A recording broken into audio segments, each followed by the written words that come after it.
Hello friends, and welcome again to another AFK journey video. And I'm back finally. I wasn't recording or uploading because I was on a travel for a new house, and now we're settled in and everything is happy dandy, so we can go and continue our journey. So first of all, I want to talk about in this video is the new artifact that we unlocked as of today or previous or yesterday. No, I think if everybody continues the path that we have the Kruger event that's going on. If you're gonna go and check it here, you have the path with it.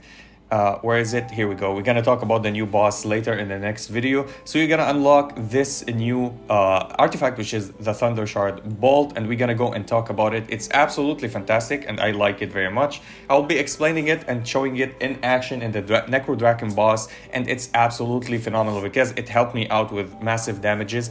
And the more that you upgrade it, and especially when we get to the plus 20 on the level 20 for it, it will be massive for any account. And as you see, it almost drained all of my gold just to upgrade it and get it to plus 17, which is really awesome. So first of all, it gives you basically haste and HP. That's it. It doesn't give you attack. It doesn't give you anything else. Now, haste is kind of attack speed, so you're gonna get more attack speed, which is good. Actually, 12 points are really nice. HP 16.8, not the biggest, but still it's good. It's almost 20% of your max HP.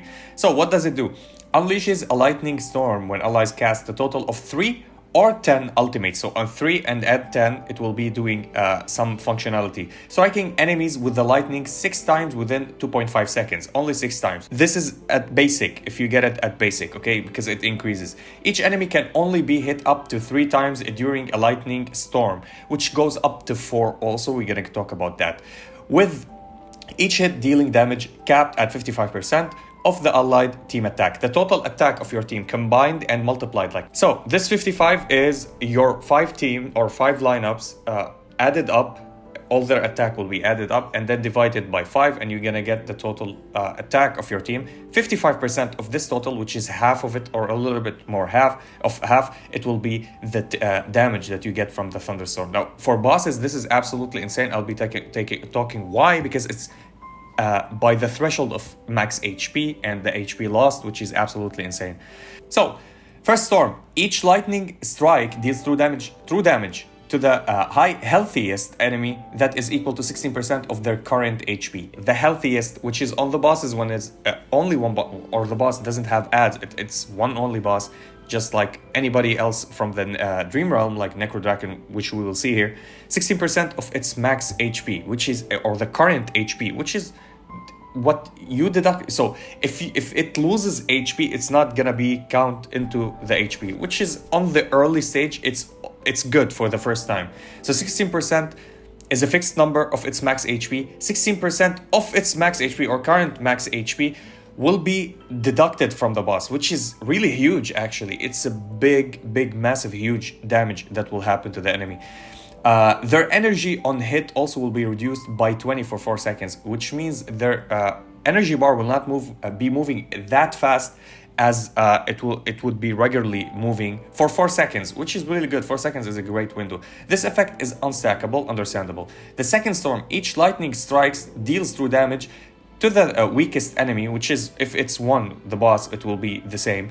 That is equal to 26% of their lost HP. Now this is also important, because if the max HP is not the big damage that you seek, the lost HP will be something that is noticeable. So if it has a pull of, let's say, 1 million HP, or they lost 1 million HP during your entire attacks, 26% of it, that's 260,000 HP in one tick as true damage. No defense reduction, no magical reduction, no physical reduction will help that out. It means it will not be mitigated. True damage, it will be 26%, which is a massive damage calculation. I think this will be mostly the one used, except if you want a stage that you want more attack speed, more haste, more magical damage, more physical damage, or more HP or healing or stuff like that, or shields. This is what will determine your run. But if you're good on every aspect and you want just pure damage through that, like you want to go and deal as much damage as possible, this is your best option. Now increases the damage of each lightning strike to 18%, no longer 16% of the target's current HP during the first a lightning storm, and it hits 4 times. It says 3 times, no more than 3 times. We'll see that it's 4 times if you get it to plus 17. Increase the damage of each lightning strike to 20% of the target's current HP. So it goes up to 20%, no longer 16, which is absolutely fantastic. Increases the number of lightning strikes to 8 when casting in general, but on the same enemy, it will be 4 times, which is absolutely great because it's 4 times and it will get you the number that you want.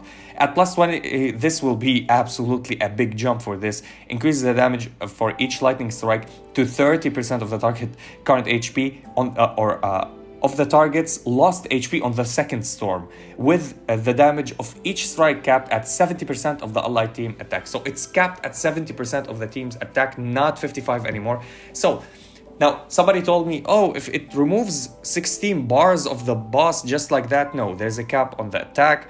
First, it was at 55%, then on 70%. Now, how do you play this kind of lineup? Like you're telling me, but it's capped on some attack.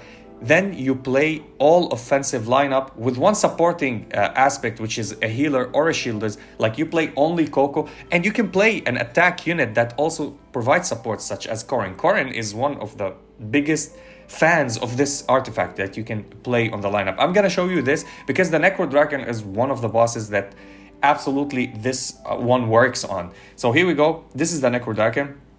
I was doing some testing and it worked perfectly fine. So as you see, we have one defensive on our lineup, which is Smokey, because he gives us clouds, sustainability. The boss will be attacking him. He will be saved by our Corrin.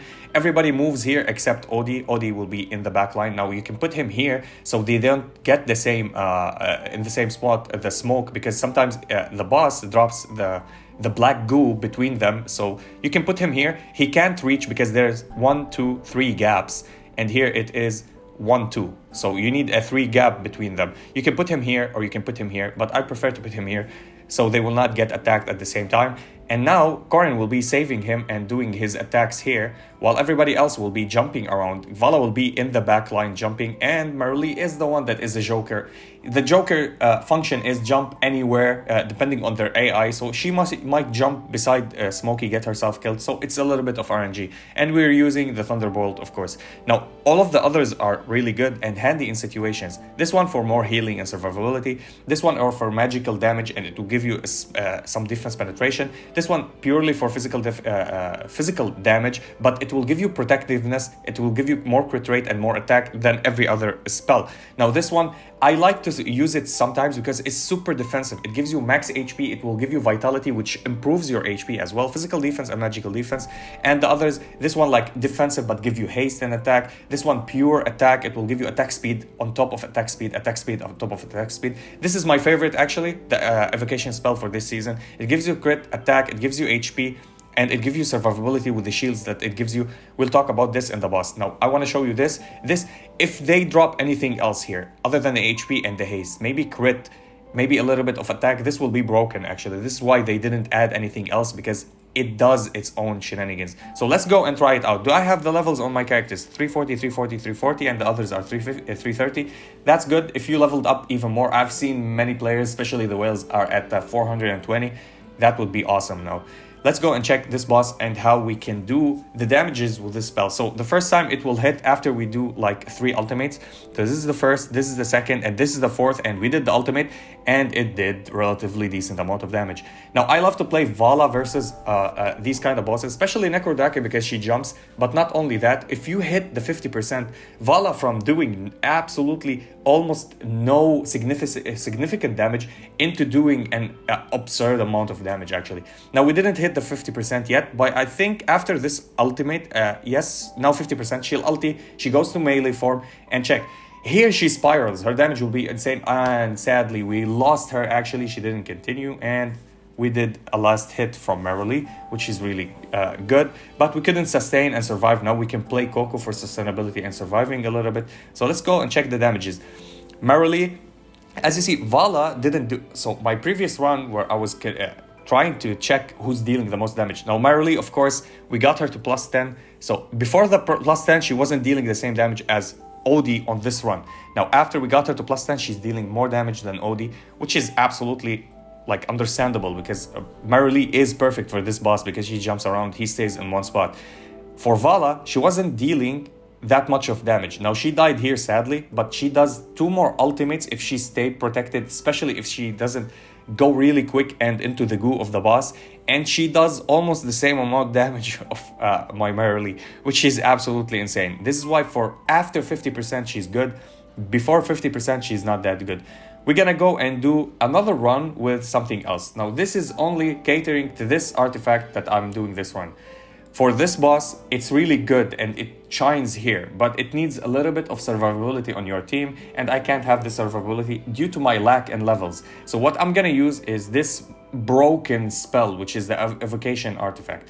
This is absolutely broken. For me, or what I've seen with many runs and many bosses, this works the most and it's super good and it works on any boss. So you can use it here. So here we go. Marily jumps away, Vala jumps away, only Smokey is in that cloud, and we get saved by our Corrin. He's helping us with shields. Plus you're gonna get another shield from the evocation spell. So we get the first shield at the start of the battle, and then we get a shield actually next. So here we don't have the shield, and I think the next one will give us the shield. Or did we get it? No, we're gonna see it on everybody else. It's kind of greenish, the color, and we didn't get it yet. Hopefully nobody will wipe here until we get the shield from, actually, we didn't get it. And now we got the shield actually. Look at Vala, she's still attacking there. We got the highest damage still from there. And Vala did another ultimate, so we broke our record. So this is how, if we don't have a lot of defensive capabilities, you can use Coco. Of course, Coco is really great. But if you can't do that, you can use the evocation spell. Look how she spiraled. She almost did the same as OD and Merrily damage Vala, because we dropped after 50% and she did 2 ultimates, not 1. So this is what I was talking about. And for Primal Lord, any kind of the beetle that you're playing, Vala is not doing a lot of damage actually if you play her. Now, below 50% she might with her auto attacks, not her ultimate. The boss will always dodge her ultimate. Now, I've seen some videos talking about some stuff on the beetle. I'll be covering it later. There's some information that is valid, but they didn't pay attention for the dodge. Any unit that deals physical damage, this is why they said magical damage. The unit that deals physical or true damage with their ultimate, it mainly gets dodged by the boss. We're gonna talk about this and cover it in a different video. And that was it for this artifact and this lineup for the Necrodrakon. If you have better lineups, similar functionalities, let me know down in the comments below. And I'm happy that I'm back.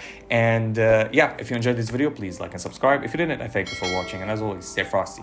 Peace.